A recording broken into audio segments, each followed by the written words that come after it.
Good day, students. Hope you all are doing good. So, today we'll be seeing a poem, How Pleasant to Know Mr. Leo. Okay, so the learning outcomes. At the end of this class, you'll be able to write a short note on the poet and his famous works and things, mention a few details about the Romantic era, explain the meaning of each stanza in detail, give meanings for the hard words. So first, the poet was well known for his nonsense poems. What are this nonsense poem? Let's have a short example. Okay, this is the poem "The Owl and the Pussycat." It was also written by this poet. Okay, so in this poem, the owl and the pussycat they go for a boat journey. Okay, they are the two main characters in this poem. They confess their love to each other and they decided to get married, so they need to find a marriage ring. Okay, so they went in search of a ring. There was a pig who was living across the river. She agrees to sell her nose ring for their marriage. It's for 1 shilling. Okay, shilling is like a pound or dollar. Okay, and so they get married. So the poem ends with the celebration of the marriage. Okay, and the owl and the pussycat dancing under the moon. This is the poem written by this poet. So these poems, this kind of poems related to children literature, they all come under nonsense poem. Okay, this is the title given in literature. Okay, so the name of the poet is Edward Lear. He was born on 12th May 1812 and he died on 29th January 1888. He was an English artist, illustrator, he was also a musician, he was an author and a poet. Okay, he's known for his poetry in literary nonsense and in poetry and prose. So his genre, what is his genre of writing? Okay, his genre of writing is children's literature. He writes poems and stories for children and literary nonsense and limericks. Okay, and some of his famous works are Book of Nonsense, Illustrated Excursions in Italy, Nonsense Songs and Stories, Nonsense Alphabets, and the Quangle Wangle's Hat.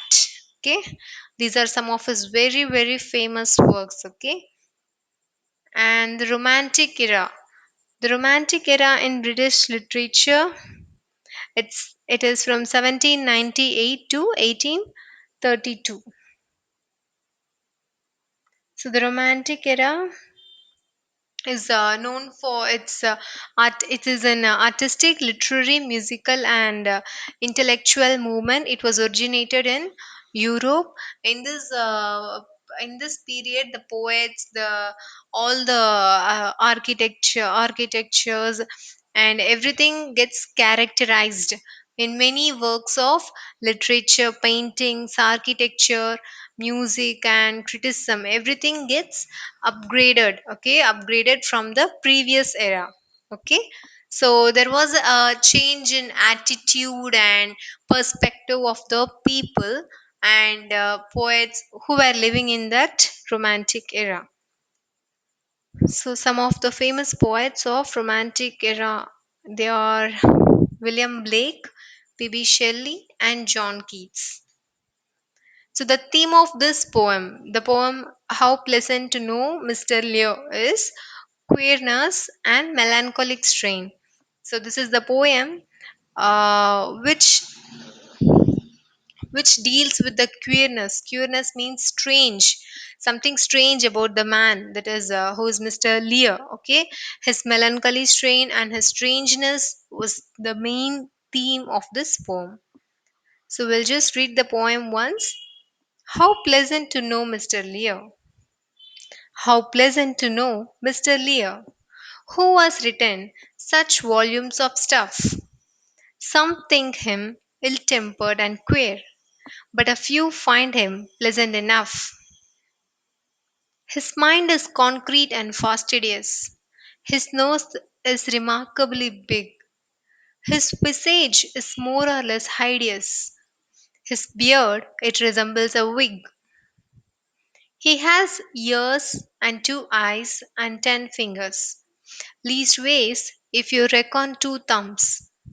He used to be one of the singers, but now he is one of the dumps. He has many friends, laymen and clerical. Old Foss is the name of his cat. His body is perfectly spherical. He weareth a runcible hat. He weeps by the side of the ocean. He weeps on the top of the hill. He purchases pancakes and lotion and chocolate shrimps from the mill. He reads, but he does not speak Spanish. He cannot abide ginger beer.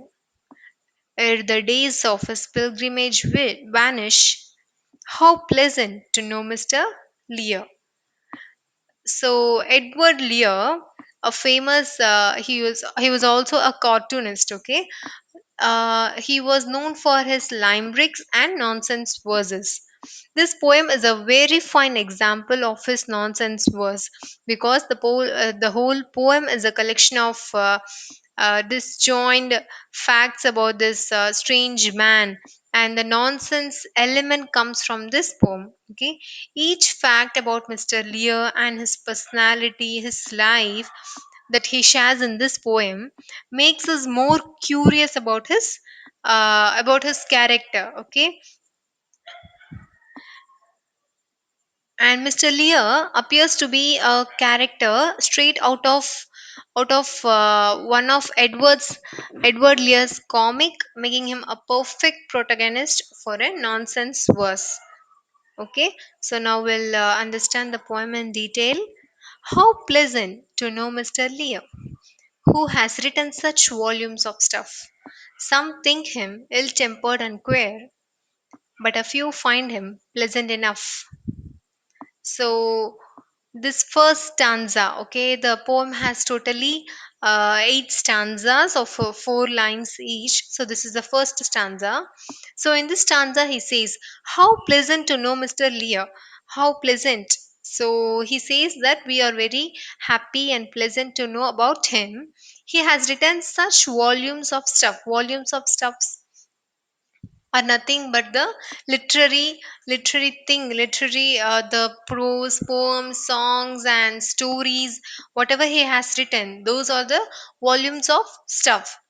Some people think that he is very ill tempered and queer. What is ill tempered? Ill tempered means they are bad tempered, or he can be easily made angry. Some people think that he is very rude, but he's not actually the very rude person. Okay, some people think that he's very ill tempered, that he gets angry so very soon, and he's very rude, but only a very few find him pleasant enough. Okay, only very queer means strange. Okay, some people think him very rude and strange, but only a handful of people, only a very few find him very cool and pleasant. Okay, and the next stanza is, his mind is concrete and fastidious. His nose is remarkably big. His visage is more or less hideous. His beard, it resembles a wig. So, what is this stanza making sense? So, the first verse, his mind is concrete and fastidious. Concrete means something definite, okay, something very strong, and something very specific. Something very specific. Okay, concrete. He says that he has a mind that is very sharp, and he never misses anything that goes around him. He has a wonderful mind, okay, which is very attentive, and it's very what to say, it is not very absurd or kind of a thing. It's very concerned about everything. Okay, that is what the concrete it means. Concrete. Concrete means something specific, and fastidious means very concerned. Okay, very concerned or very attentive on something. His nose is remarkably big. Yes, of course, his nose is remarkably big. So he has an ugly face. That's what he tries to say here. His visage is more or less hideous. His visage means the facial appearance. He says that his facial appearance is very ugly or unpleasant. Hideous means ugly or extremely unpleasant. He says that his own facial appearance is very ugly. His beard, it resembles a wig. He says that his beard is very curly and it has a kind of wig. Wig means the artificial hair which people used to keep on their heads. So that's what a wig. Okay, he says that he has a long, a kind of a beard which resembles, which looks like a wig.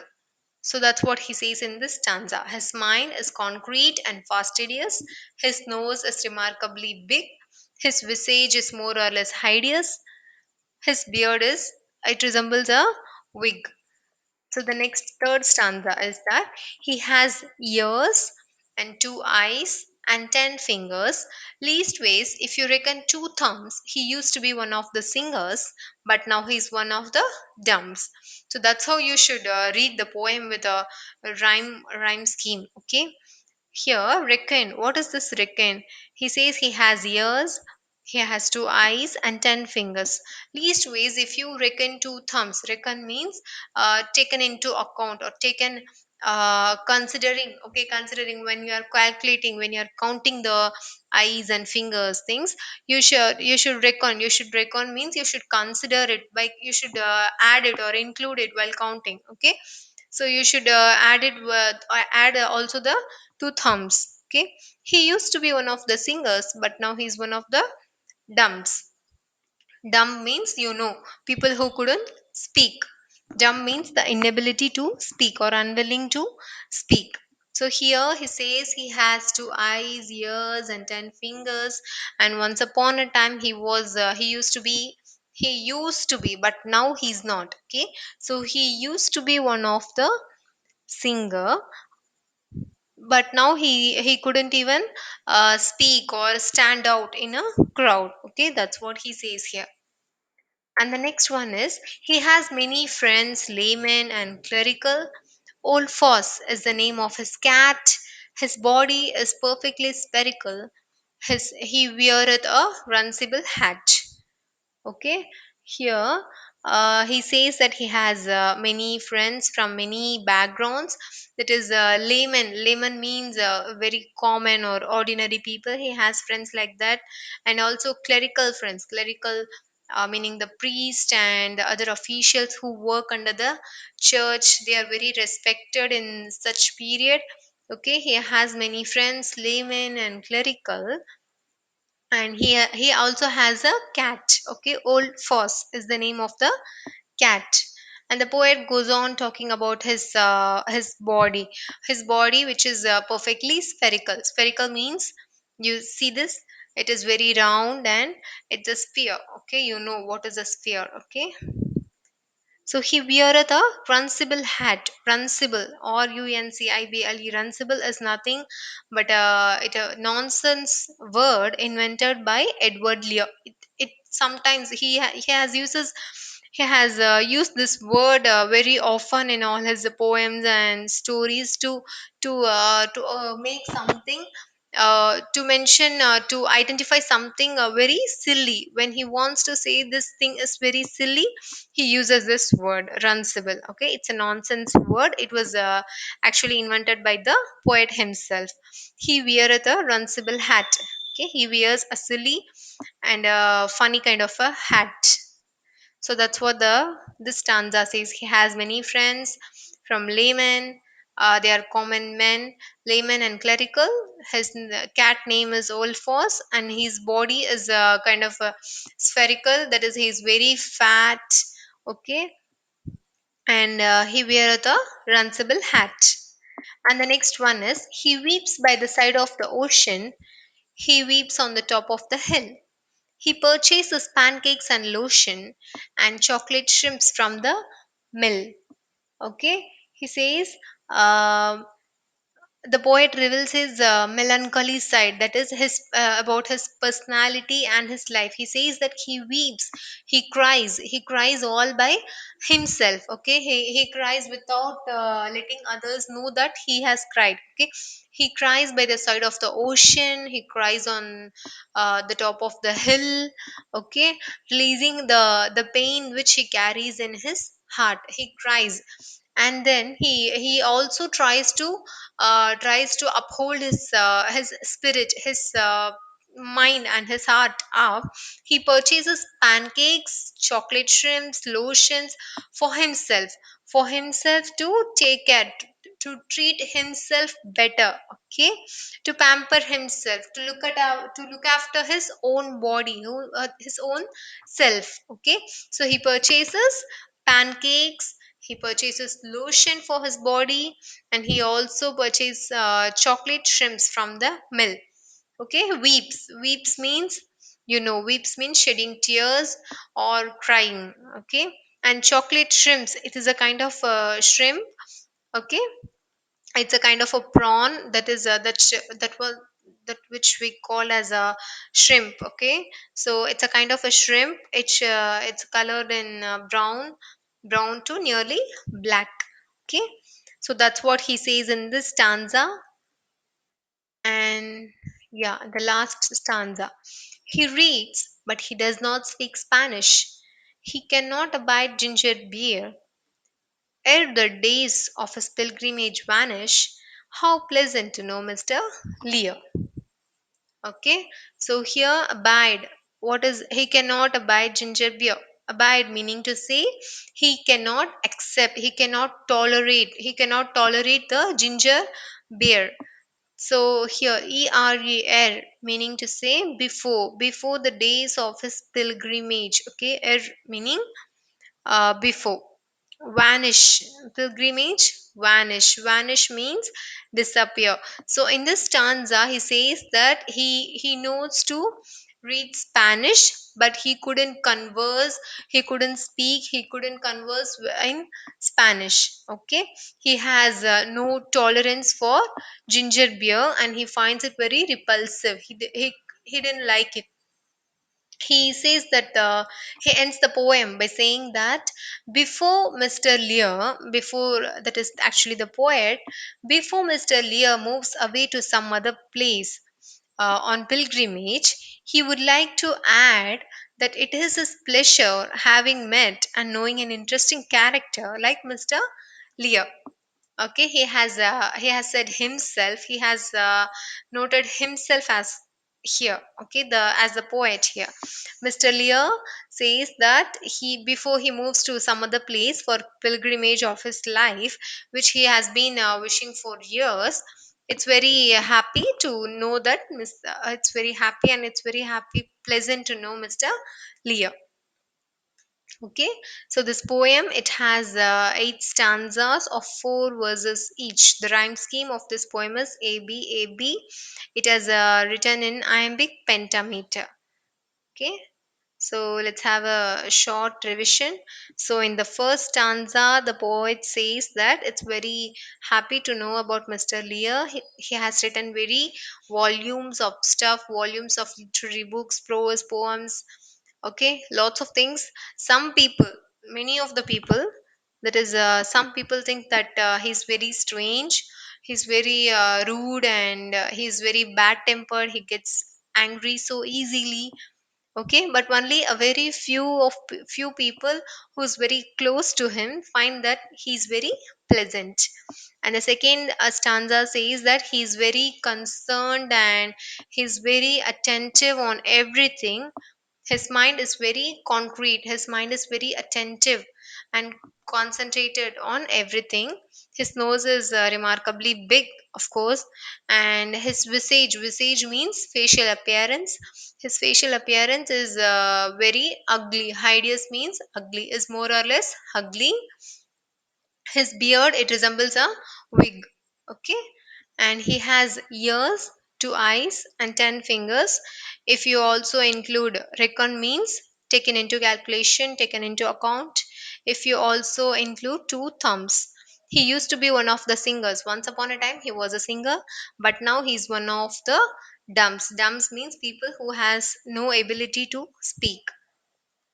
He has many friends, laymen, common men, and clerical, who people who are very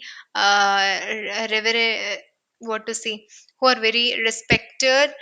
Okay, who are very respected in the society. He has many friends, laymen, and clerical, and his cat's name is Old Foss. His body is perfectly spherical. He weareth a runcible hat. He's very fat and short. His whole body looks like a sphere, and he also wears a funny, silly hat. He weeps. Weeps means crying or shedding tears. He weeps by the side of the ocean. He weeps also on the top of the hill.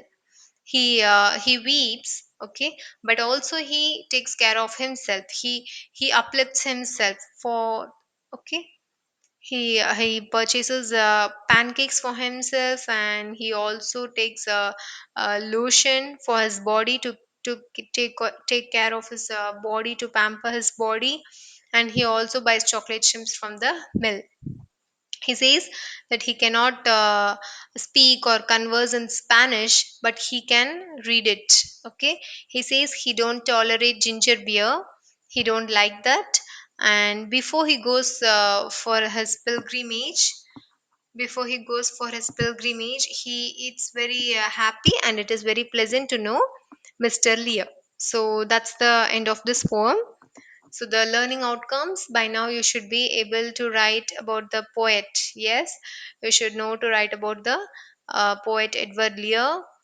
Mention a few details about the Romantic era, the artistic and literary movement of the Romantic period, and explain the meaning of each stanza in detail and give meanings for the hard words.